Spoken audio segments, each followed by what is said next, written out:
Welcome to the Songwriter Connection podcast.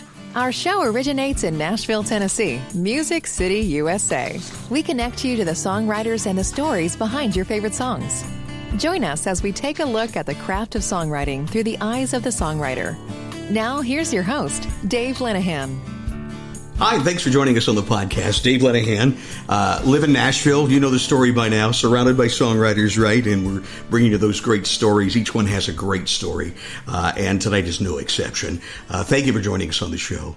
I do a little radio show. It's on two different stations now, one in Northeast Ohio, which is Gold Country, WOBL, and the other's in South Central Illinois. It's called WNOI, Clay County Country. And it's just, it's a show about the Nashville news, what the artists are up to and things like that. But I always save the last segment of the show to talk about country music history. And that's really because I am fascinated by it and obsessed with the history, not just country, but all types of music, really. And I can't get enough of it. So it probably isn't surprising to you that here moving to Nashville, I took a job as a tour guide at Ryman Auditorium. You can imagine the history that's there. I mean, that building's been around since the late 1800s. The Grand Ole Opry was there, and WSM radio broadcast it live, and it's where country music really became famous. We call it the mother church of country music just for that. And I'll tell you, walking into that building, even to this day, you just feel this reverence because it's a sacred place. And when I walk up to the stage, I could actually feel the hair on the back of my neck raise up just a little bit. And I always touch the front part of that stage because that front part of the stage is consisting of the boards that used to make up the original Grand Ole Opry stage back in the day. And I'd imagine who might have stepped foot on that little piece of country music history. Could it have been Patsy or Hank or Bill Monroe? So many greats played there over the years. And to mention them all, we need a whole nother podcast.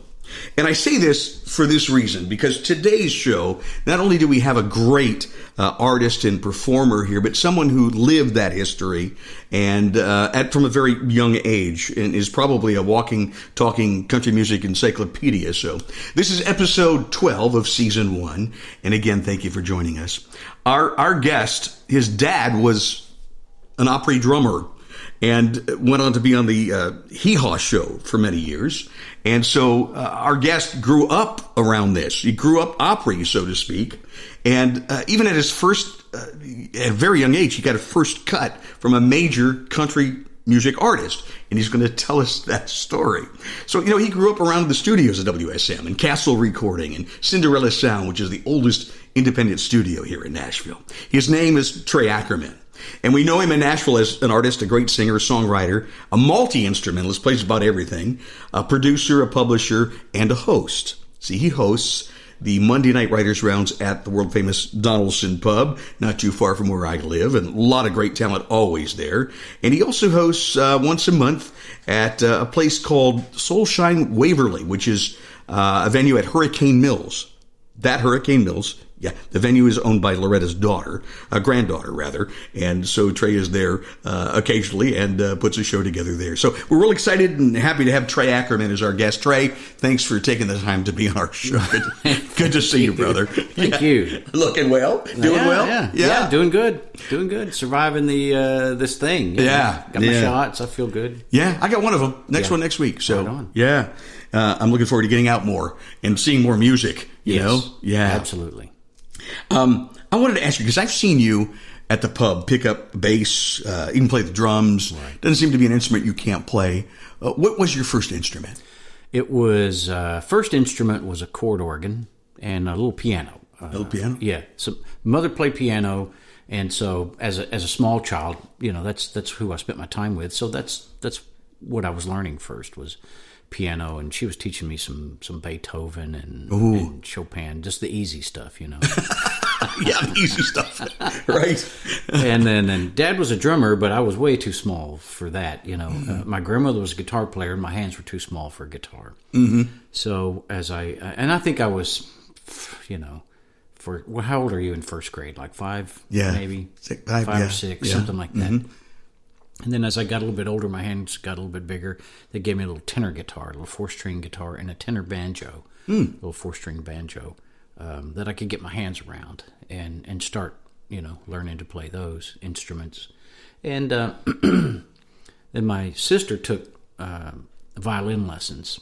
As we got a little bit older, I think she was third grade and I was fourth grade maybe. Mm-hmm. She took violin lessons and she practiced all semester and for their big show. And they did their little show and they all played their songs. And then I went home that night and learned the song that she had spent the last several months learning, on the violin. I'd never picked up the violin before, but I thought, that's cool. I'll learn that. And boy, did she get mad at me. So you had that ear, man. It was the ear, yeah. Oh, and that's quite lucky. A gift. Yeah. That's something else. My brother was like that too. He could just hear it and play it right away. Yeah. That's pretty amazing. When did you learn to play the guitar? How old was it? I started 10, I guess 10 or so? 8 or 10, somewhere in there, when I really started in earnest to play the guitar. And your grandma was teaching you? My grandmother was teaching me. She was a singer-songwriter and played the guitar, I want to hear all about her. That's a great story, and we're going to get to that for sure. Yeah. I wanted there's so much I want to ask you, but I want to hear a song first. Yeah. Why don't we play a song, and we always got to hear the story behind the song. Sure. This is a Songwriter Connection podcast. So play us something, tell us where it came from. So something I wrote as a teenager is kind of what I wanted to start you off with, to give you an idea where I was. Okay. Or to give you an idea of how my style has changed over time. Okay. Kind of where I was in the 70s. Okay. When I'm by myself and I'm picking guitar, for me it always starts with music and then words start popping out. That's my normal method, There's other schools of thought around songwriting, It's hooks and titles. Right. Idea. Start with that and then develop a story and then let the music follow. And I've tried all those different schools, but what seems to usually work for me is just coming out with the music first. Mm-hmm. And that's the way it was starting out young, Nice. So this one I wrote kind of somewhat autobiographical, but also somewhat about the kid I used to run around with when we were not behaving. Oh, this should be interesting. And then a little bit of fiction in there too. Why not? Why not? So no song title. I just kind of refer to it as the walking song. But when I play it out, people like it. They really like it, which always surprises me for some reason. I guess because it's different. Anyway, kind of goes like this.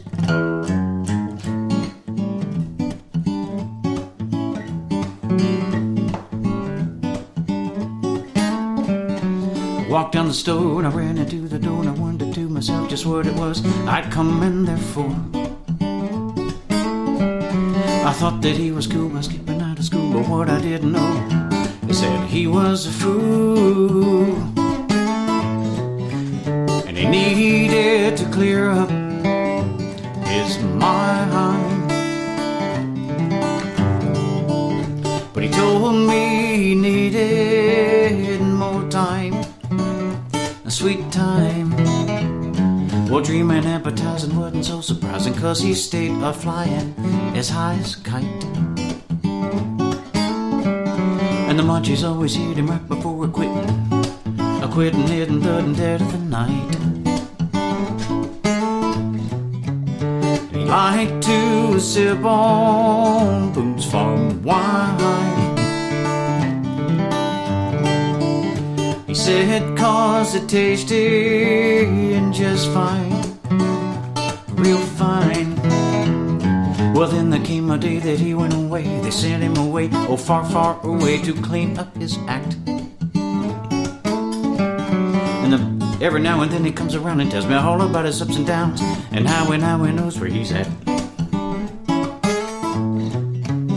And now that he's given up the wine, he knows just exactly what's fine all the time. And he would say, why do I have to go away from you? Why do I have to go away at all?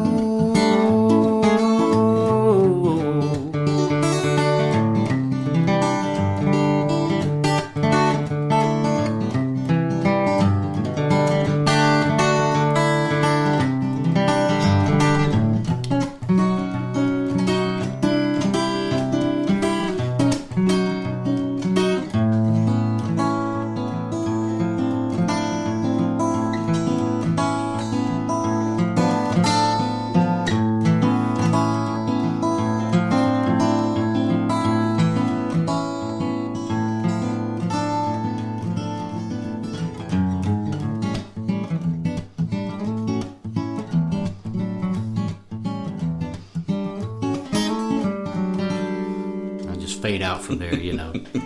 Oh, that's great. I love it. Some different. great progressions in there. Yeah. Wonderful. You know, I often describe you, and I don't think any offense would be taken to say that I always say if Willie Nelson could sing, he would sound like Trey Ackerman. That's a high compliment. I'll take that. I don't think Willie would be offended because he knows he doesn't sing well. He knows he's got this style, you know. He's a style. Yeah. He's got it, man. Have you heard him do any of these? He's got 2 albums out now of Frank Sinatra classics. Yeah, well, sure. They're fantastic. I've watched some of the videos of that, you know, where he sits in there and he just says, let's do this, let's do that. Yeah, absolutely. Love it. So let me ask you this. Was he a big influence? He was not a big influence. He was you know, he's got some great songs, and you can't help but not love some Willie songs and some Waylon songs. And, and Dad played on a lot of his stuff in the 60s, and, you know. When you talk about your dad, you're talking about Willie Ackerman. Willie Ackerman. Yeah, he played on, like, Yesterday's Wine. I think. Oh, did he really? Yeah. Great. One of my favorite memories from that time is just laying on the floor in the studio. They would always give me headphones, and I would just lay on the floor, usually in the drum booth, and watch Dad play and just listen to the music, you know, and just to take in everything they did, all the process, everything that everybody played, the way they played, and of course, you know, the room, it was all just super smoky back then, you know. Everybody smoked. Yeah, the ashtrays were spilling over. And they had people whose job was to just keep the ashtrays empty, you know, clean up. But a big part of the job was empty the ashtrays, you know. And I think Chris Christopherson did that. That was like one of his early... Yeah, he started off as a janitor, right? It was empty those ashtrays, man. and I just absorbed, you know, and I remember if you listen to that song, Me and Paul, off of Yesterday's Wine album, just that groove, you know, just that little, really, everybody's holding back. They're just kind of grooving and letting the song breathe and do what the song's supposed to do, let the singer do what they're supposed to do, and then towards the end they just kind of kick it up just a little bit of notch, kick in that groove. That just reminds me so much of how it every day was like that in the studio with these guys, you know, these A-team session players that just cut record after record after record all day long, you know. And it's something to see. Yeah. These guys, you know, maybe listen to it and hear the work tape and then get in there and boom. Yes. Like they've been playing all their life. Yep. Yeah. And the first time they play something through, you think that should be the record. What's wrong with that? Why? How come they're doing it again? Well, I got an idea. And they're just working on arrangement, you know, usually. But every time they play something, it just seemed like that should be the record. And they just play it the very first time, you know. Isn't it so cool? I mean, it had to be quite an experience to watch all that magic happen. Oh, yeah. And you just grew up around that, huh? I thought that was normal because every house we went to and everybody that came over to our house, they play. It was Charlie McCoy or Wayne Moss or Leon Rhodes, you know, just the greatest of the great. Just, you know, the best of the best guys, you know. Just Now your dad. Your dad drummer, and for years he played with Furlan Husky, but a lot of other people, right? In the very beginning, he played with Furlan. I think that was his first real music job was touring around with Furlan Husky. Wow. So was he gone a lot when you were a kid, or he was gone a lot when we were young? But when I was growing up, he was doing more studio work. So he was gone, but he was in town. You know. There was a cool story I read about Furlan firing your dad. Oh yeah, Furlan told me. Somebody introduced us at the musicians union here, Local 257, and they said, "This is Furlan. This is Willie Ackerman's son." He goes, "Willie Ackerman's son." He goes, "Let me tell you a story about your dad." He goes, "You know, he was. I think I hired him out of high school, junior in high school, and we toured, and a little bit later, you know, I said, Willie, you're too good to do this. You should be doing session work. You need to be a session drummer, studio drummer." And Dad said, "No, you hired me. I'm going to be loyal to you." So I fired your dad. Fired him for being loyal. That's the first. Fired him for being loyal. Fired him so he would be a session drummer. He said, "You'll make a lot more money doing that." And he did, right? And he did. Yeah. He said he doubled his income like 8 or 9 years in a row. Wow. Just doubled it, and year over year, just doubled it. That's what happens when you're demand. Yeah, and they were making a lot of money back then too, and they were doing some crazy stuff, man. Yeah. Wow. This is in the '60s. They had these big cars, these big Fleetwood Bromes, Cadillacs, and they all had cell phones in their car. Oh gosh. But in the '60s. Unreal. Yeah, and Wow. I've got some of Dad's books, his date books, where he would, playing Loretta Lynn's and playing this and playing that, all these different George Jones, these different sessions that he was doing, and then he's got a directory of phone numbers and this person's briefcase phone and that person's briefcase phone and their car phone, and I had no idea. I really didn't know I didn't either. that it was that prevalent. Then, but these who'd have thunk it? They were making money. I want to ask you this, in talking about your dad, I remember from Ryman history and Opry history, there was a time that drums were forbidden on that stage. Yes. So your dad had to be, one of the first, huh? Or no? The story goes, every now and then on the Opry at the Ryman, somebody would bring drums in, but it was just a snare drum. Yeah. Oh, and then they'd hide it. And then they would hide it. And it was frowned on. But then it became more regular. And really, I'm told that Chet Atkins was the first to kind of somewhat regularly play the snare drum. Just walk out there with a snare and add that, that producer, because he was a great producer. Oh, yeah. He produced a lot at RCA. Him and Jerry Reed together. Really helped to develop that whole Nashville sound, countrypolitan sound. Yeah. Mm-hmm. And then after that, Buddy Harmon became the first official staff drummer at the Grand Ole Opry, late 50s. And again, it was just the snare drum, with brushes. Mm-hmm. And then after, I think, a couple of years, he was just too busy with session work, so he offered the job to Dad. Wow. And so Dad took it on, and again, it's just a snare drum. Dad was working with Jerry Reed a lot, and on Friday nights, they had what they called the Friday Night Frolics. Yeah, for the Friday Night Opry. And so with Jerry Reed, Dad introduced the drum set on the Friday Night Frolics as a full-time thing. I'll be. So the full set of drums, starting with Jerry Reed on the Friday Night Frolics. And fascinating. And then it just became, a little more rock and roll. It changed. The style of music was changing, and what was allowed on stage, and what the audience was listening to. What the audience was receptive to, what they were buying tickets to come see and hear. It's absolutely amazing to think about this, because every generation goes through this. Yeah. And today it's happening again. People are saying, well, country is too pop, it's too hip hop, it's getting away, but it's always been that way. It's always evolved. It's always Even evolved. Back to the day when they added drums, people were going, oh, that's just not country. Yeah. Nowadays we would think of the Everly Brothers as pretty country, Yeah. No, sir. No, sir. That's right. Yeah. No, sir. They were rock and roll. Yeah, they were. Yeah. Well, how about we play another song? Because I could talk about history all the time, but it's about your songwriting too, Yeah. So let's do it. All right, so I've got one.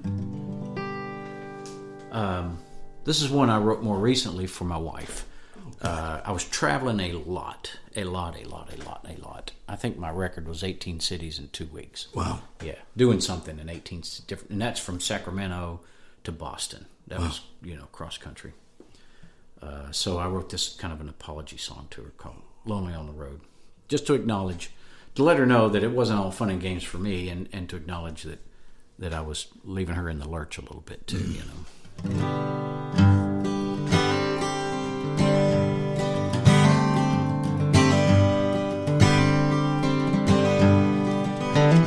On the road, where shadows fill my head, and on the road there's loneliness ahead,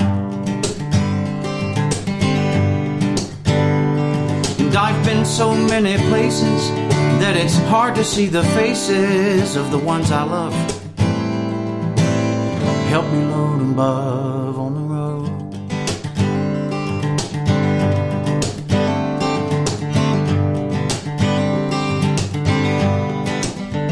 And on the road,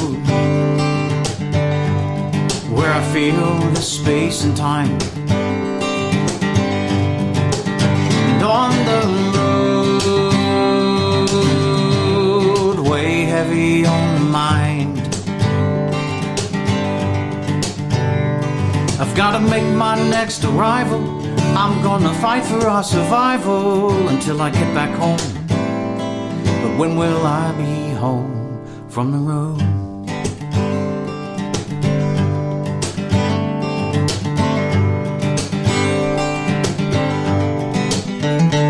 And I know it's time to say you're right. I know we fight 'cause I'm on the road.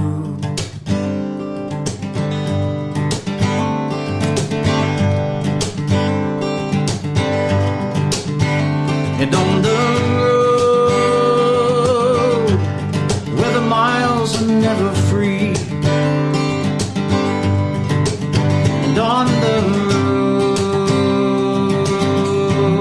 road I left her heart to bleed. I've got to find the time to go back home.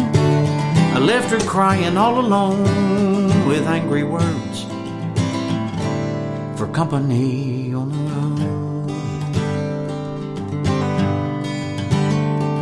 On the road. And it's lonely on the road. On the road. Lonely on the road. On the road. Lonely on the road. On the road. Lonely on the road.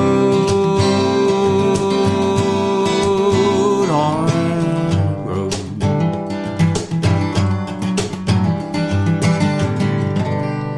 Wow. Our guest is Trey Ackerman. This is the Songwriter Connection podcast. Lonely on the Road, written for your wife. Yeah. Lovely lady. What did she say when she heard that? She cried a little bit. Yeah. She did. I almost cried a little bit. Man, that's a powerful song. I appreciate that. Yeah. Yeah, I told her, I wrote you a little song, kind of an apology. I said, I just want you to know, and we've been together 33 years now. Wow. And I just want you to know, I love you. I appreciate that I've been gone, weeks at a time. Yeah.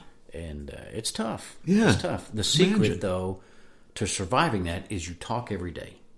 You find a way to connect, even if you don't really have a whole lot to say, there's nothing going on.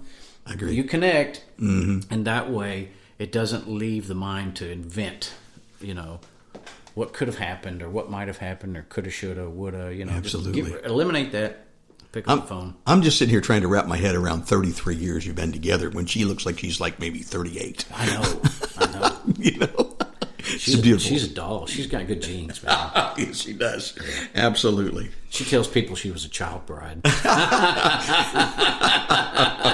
Yes, she was. Then they look at me funny. Yeah. Oh, you weirdo. Yeah, totally. Yeah.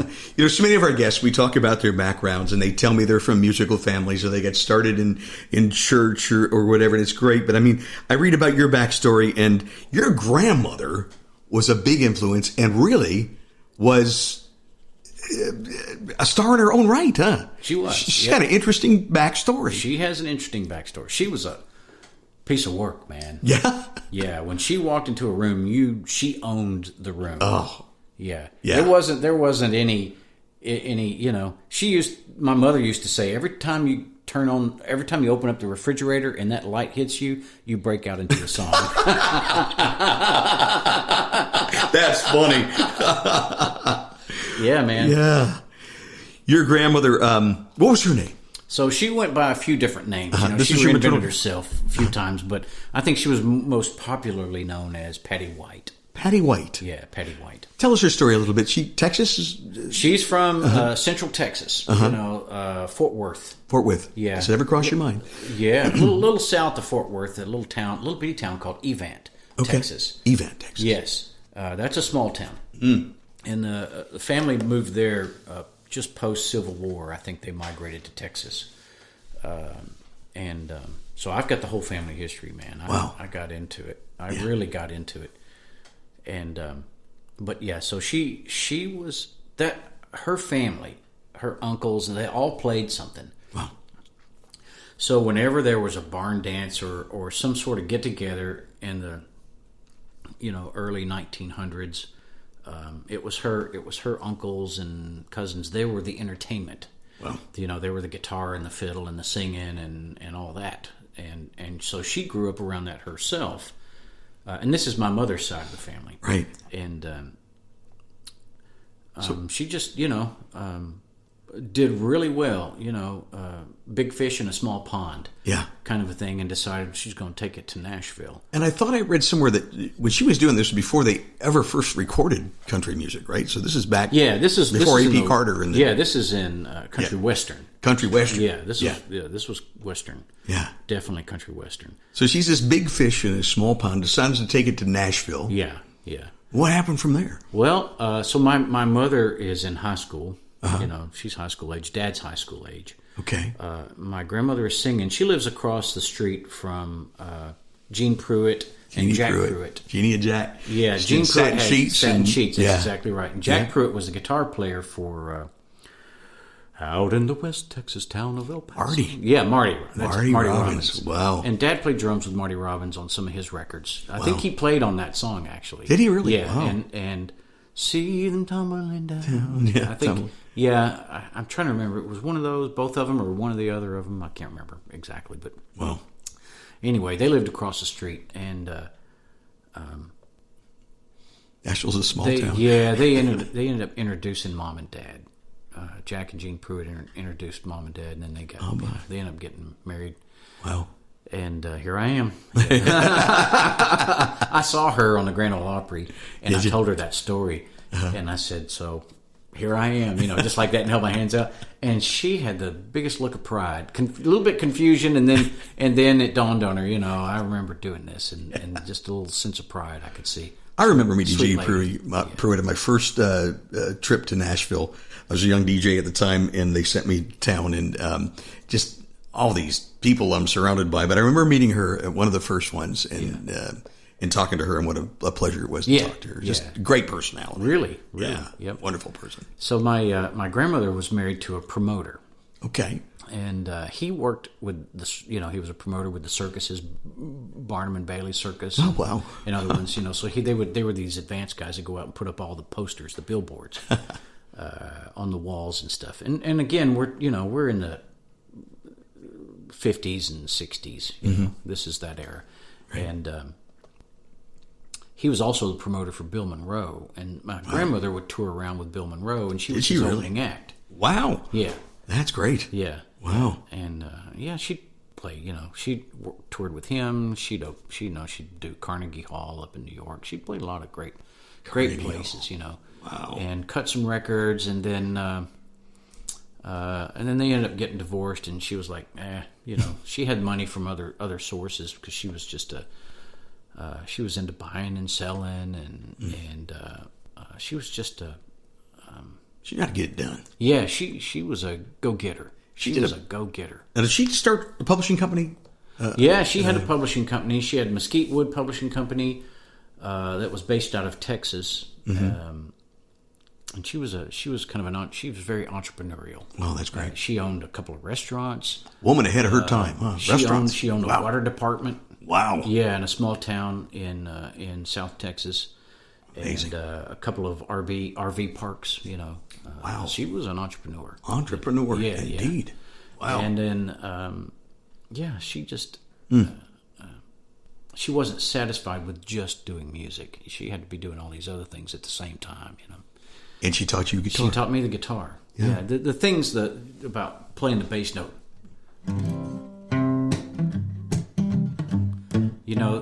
Yeah.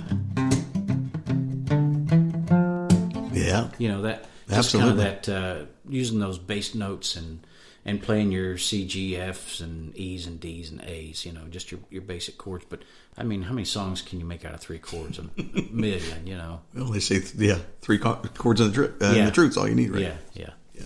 Well, how about another song at this point? Sure. Yeah, let's talk you out another one. Interesting stories. I'm going to go something a little more recent. Okay. Sort of my hybrid finger picking style, you know. Oh, right. Love that. I got a great seat for that to watch that. Let me tune just a... Yep. I put the capo on, and then I tune. Some people tune, and then they put the capo on, and then they're out of tune. Out of tune again. Yeah.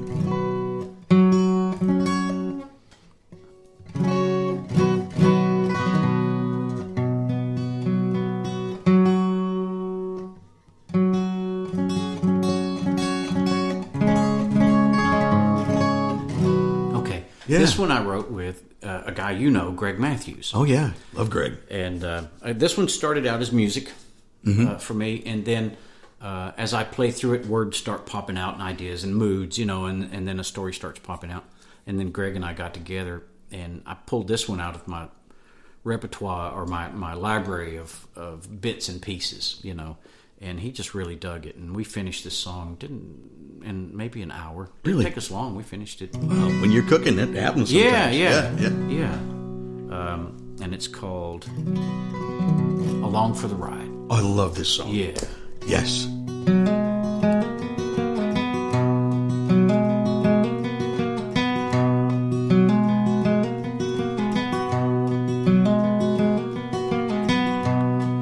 Put your mistakes behind you.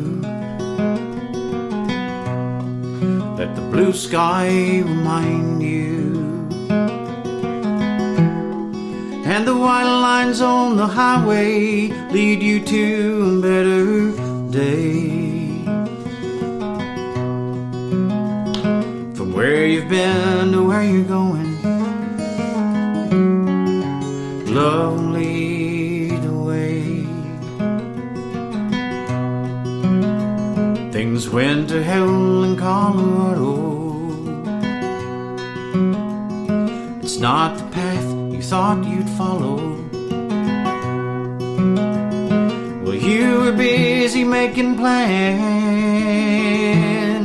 Life seemed to pass you by. Don't be afraid of letting go, and go along for the ride. So go ahead and take a chance. No hands and no regrets. Wind in your hair, it's time to fly, and go along for the ride. Whether successes or disasters, the destination just don't matter. You find the devil in the details. It's the journey that's the prize. So let your heart be your guide, and go along for the ride. So go ahead and take a chance. No hands and no regrets. Wind in your hair, it's time to fly, and go along for the ride. So go ahead and take a chance. No hands and no regrets. Wind in your hair, let it fly, and go along for the ride. Just let your heart be your guide, just along for the ride.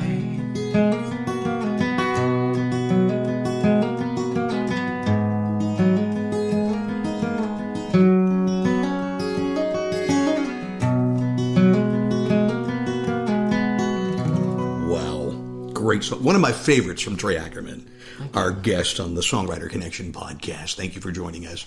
Man, that is quite a song. And I saw recently, because you've got a lot of videos on YouTube, and I want to mention, folks can go. You've got a YouTube page? Yep, it's YouTube, Trey Ackerman. Trey Ackerman. Yep. ACKER. MAN. MAN. TREY. Yeah. TREY. Check it out. There's all kinds of great songs and cover songs and songs that he's written. But that video I saw you perform at the Bluebird. Oh, Cafe, yeah, that's right. with a gentleman playing little mandolin with Yes. you. Yeah. Ben Verleen. Ben Verleen. He's terrific. Well, Now, yeah. that guy's a real multi-instrumentalist. I mean, he plays like 20 different instruments. Yeah. Wow. Yeah. Classically trained, I think I heard you say. And, Yes, he's a professor at Belmont. Wow. Yeah. Yeah. He was so good as a student, they made him an adjunct professor. Wow. And he's a young guy. He's a young guy. Yeah. He's maybe 22 now. Wow. Yeah. That's some talent right there. Mm-hmm. Yeah. Before you go, a little bit more history, because I'm thinking about calling this episode Growing Up Hee Haw. Your dad was a drummer on Hee Haw. He was. So you were around that growing up. I was. Yeah. Tell us about that a little bit. That had to have been wild. It was wild. It was a big deal. And I remember the first time we gathered around the TV to watch that first episode that came on. 'Cause it was very exciting, that he was part of that show. And they used to film it at Channel 5 downtown. It started James there. Robertson Parkway. It started there. Yeah. The musicians, they didn't have enough sound equipment in the television studio to record a full band live. So the band all the music was done in the studio. And then they would pantomime. They would pantomime. It's same musicians. Yeah. They would just pantomime with what they had recorded a few weeks earlier in the studio. No kidding. And then eventually, after a few years there, they moved to where they were the last 15, 18 years that they taped, I guess, which was at the Grand Ole Opry studios. Mm-hmm. And then the band played live there. But Dad was the only staff drummer they ever had, so he was on there the full run of the show The whole time. Yep, and I got to be his substitute drummer. You did on some days when he couldn't make a call after partying a little too late at night, and couldn't make that 7 a.m. call. That didn't happen to musicians, did it? Can't imagine. No. So I would go in and I would play the drums, and I might be playing with Bill Medley from the Righteous Brothers. Wow. Or Johnny Russell and Boxcar Willie and Willie. Yeah, and different folks, just so I was on there some in the 80s as a kid, which it's a great story to tell, It's a great memory.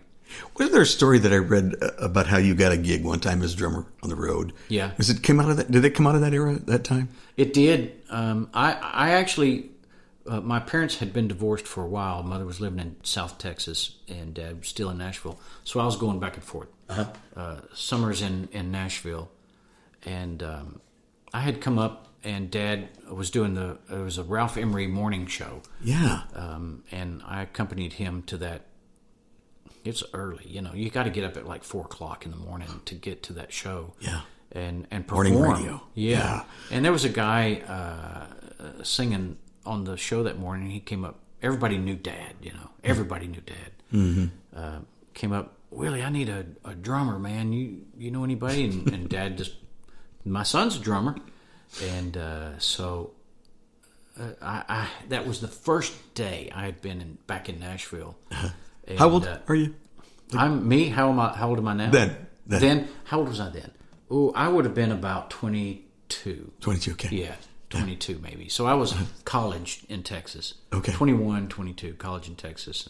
And then playing music up here. And sure enough, man, landed a gig touring with this cat as a drummer. And he was a great singer. Yeah. He had a little trouble with record deals and stuff that didn't pan out the way they should. So he didn't become the star that I thought he should have become. Yeah. He was kind of a Michael Bolton, Travis Tritt mix. Wow. I mean, really good. Soulful kind of. Very soulful. Yeah. Very soulful. And I enjoyed playing the drums behind him. Oh, I bet.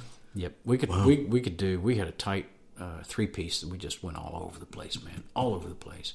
And then I had a 10-piece band in Texas. So when I was in Texas, I was playing in a 10-piece band. I was playing guitar. I was lead guitar player and one of the singers. And then when I was in Nashville, everybody knew me as a drummer. So I was playing drums up here. Wow. Yeah. Certainly done it. You've done it all. Yeah. I did. I remember playing a guitar solo thing, Spanish guitar at a Love Cowboys and Saints halftime show. Really? Yeah, it was cool. That's cool. The acoustics were awful. Yeah. Awful. It just echoed and echoed and echoed. Yeah. I don't see how people can do that. Even sing the national anthem in the stadium. They should not do live music at a halftime show. It should all be recorded, which it probably is now, It doesn't work. Yeah. Yeah. Well, I could talk to you all night long about history and things, but I really want to hear another song as we get to the tail end of our show today. And I've certainly enjoyed the music, and I thank you for being around the dining room table. This is kind of our version of the tiny desk concerts, call it the living room or the dining room table show here on Songwriter Connection. Trey Ackerman, what you got for us this time? All right. So the story behind this one is my wife and I were doing genealogy. We got on that ancestry.com. Love it, yeah. And we found my mother-in-law was also big into it, and we discovered my wife's great-great-great-grandmother's arrest record for lewd behavior and selling liquor here in Middle Tennessee. Oh, man. And we got to laughing about it, and I said, man, we should write a song about that. And she goes, let's call it Run Granny Run. Run Granny Run. Love it. Got it. So we started a song with a title. And then try to make it sound kind of bluegrassy. So this is Run Granny Run.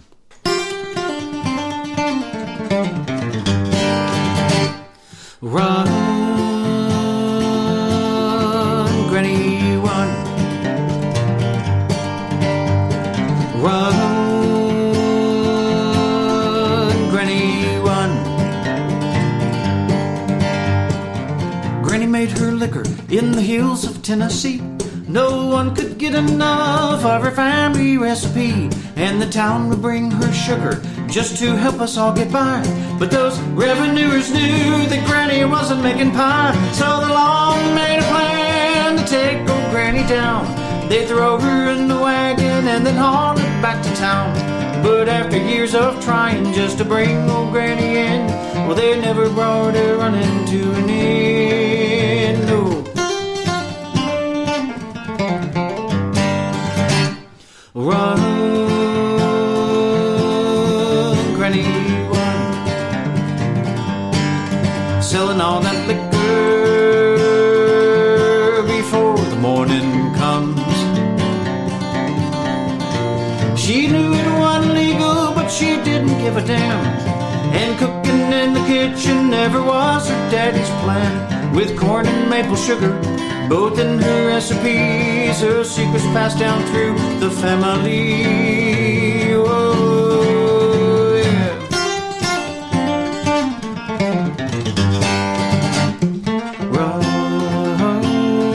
Run, Granny, run. Run, Granny, run.